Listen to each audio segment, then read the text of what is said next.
ప్రభు అయినటువంటి యేసుక్రీస్తు వారి పరిశుద్ధమైన నామంలో తండ్రి అయిన దేవాది దేవునికి నిత్యము స్తుతియు స్తోత్రములు మహిమయు ఘనతయు ప్రభావములు యుగయుగములు ప్రభువునకే చెల్లునుగాక.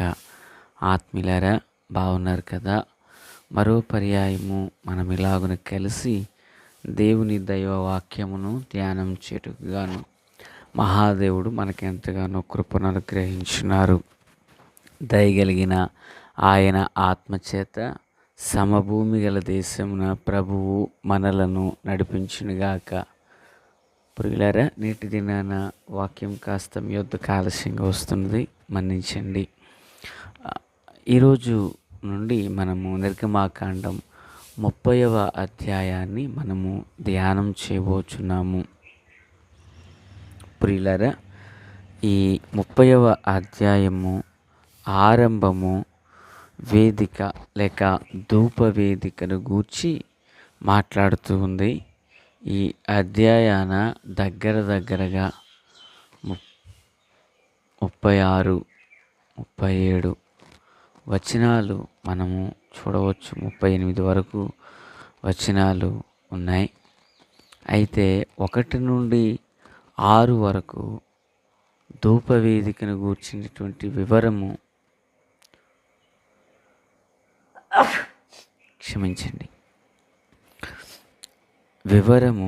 ఇందు రాయబడి ఉన్నది. మొదటి వాక్యం చదువుచున్నాను. ధూపం వేయడానికి తుమ్మకరతో ఒక వేదికను చేయవలెను. ప్రార్థన. తండ్రి దేవా, స్తోత్రాలు. చదవబడి ఉన్న వాక్యము మీది, వినుచున్న వారందరూ మీ వారు. మీ దాసుడనైన నన్ను పూర్ణముగా మరుగు చేసి దైవస్వరమును వినిపింపచేయండి. రాకడ కొరకు, రాజ్యం కొరకు సిద్ధం చేయండి. సియోనులో నుండి మీ కృపాహస్తం మా అందరిపైన చాపబడునుగాక.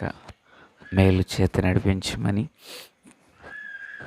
యేసయ్య మహోన్నతమైన నామంలోనికి ప్రార్థించిన మనవులన్నీ పొందియున్నామని నమ్ముచున్నాము మా పరమ తండ్రి, ఆమెన్.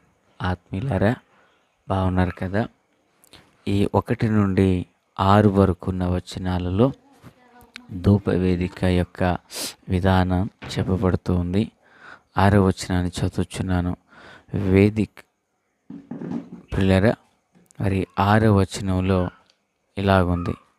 సాక్ష్యపు మందసమునొద్ద నుండు అడ్డతెర ఎదుట, అనగా శాసనముల మీది కరుణాపీఠము ఎదుట నీవు దానిని ఉంచవలెను. అక్కడ నేను నిన్ను కలుసుకొందును. దేవునికి స్తోత్రం.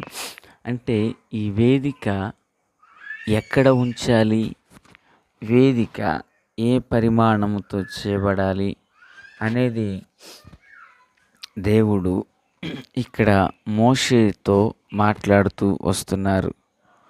ప్రియులారా, అయితే ఇది కరుణాపీఠము నెదుట అడ్డతెర ఉంటుంది. అడ్డతెరకు వెలుపల ఈ యొక్క వేదికను ఉంచాలి. పిల్లల అర్థమవుతుంది కదా?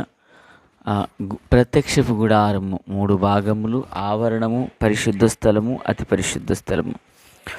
పరిశుద్ధ స్థలాన్ని, అతి పరిశుద్ధ స్థలాన్ని విభజించి 2గా చేసింది ఏంటి అంటే ఒక అడ్డతెర. అయితే ఈ యొక్క అడ్డతెర లోపల నిబంధన మందసము ఉంది. అడ్డతెరకు వెలుపల ధూపవేదిక ఉన్నది.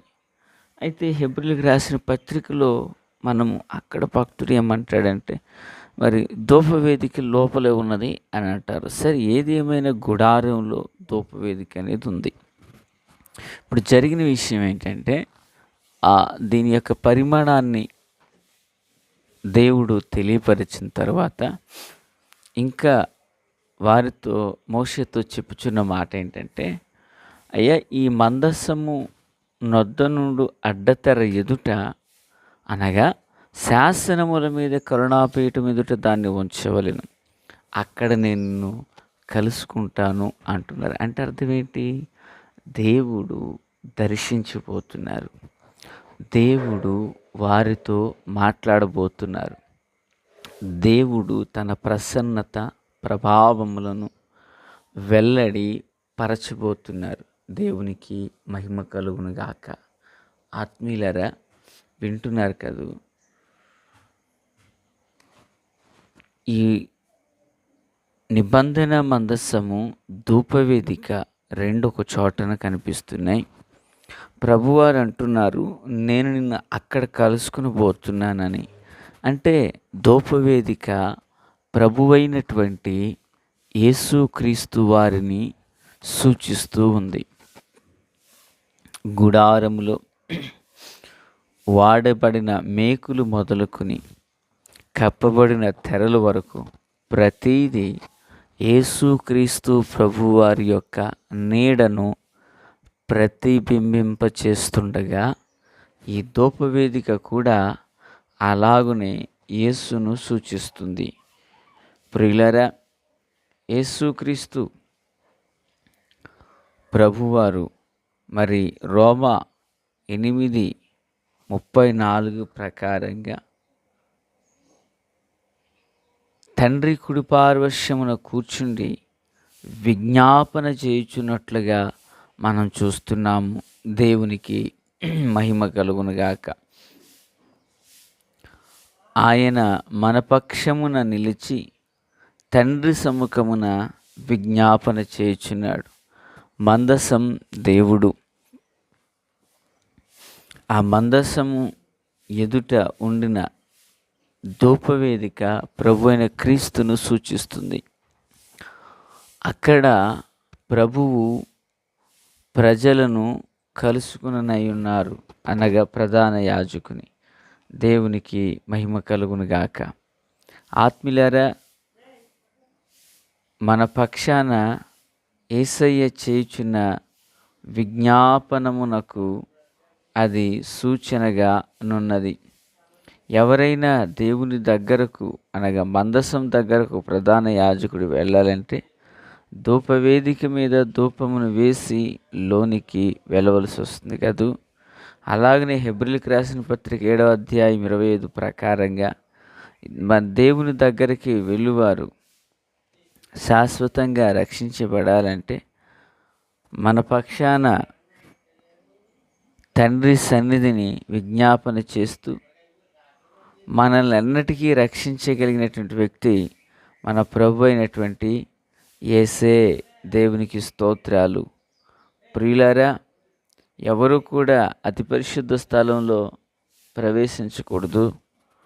తండ్రి కుడిపార్శ్వమున యేసే పరిశుద్ధ స్థలములో ప్రవేశించుటకు అర్హుడును యోగ్యుడును పరలోకమును మందు ఉండువాడు, పరలోక ద్వారాలు తెరచువాడు, పరలోకమునకు మరొకరిని తీసుకుని పోయేవారు యేసే.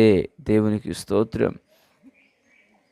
ఆయన తండ్రికి మనకు మధ్యవర్తినై ఉన్నాడని యోహాను సువార్త 1:26 వరకు మనకు తెలియజేస్తూ ఉంది.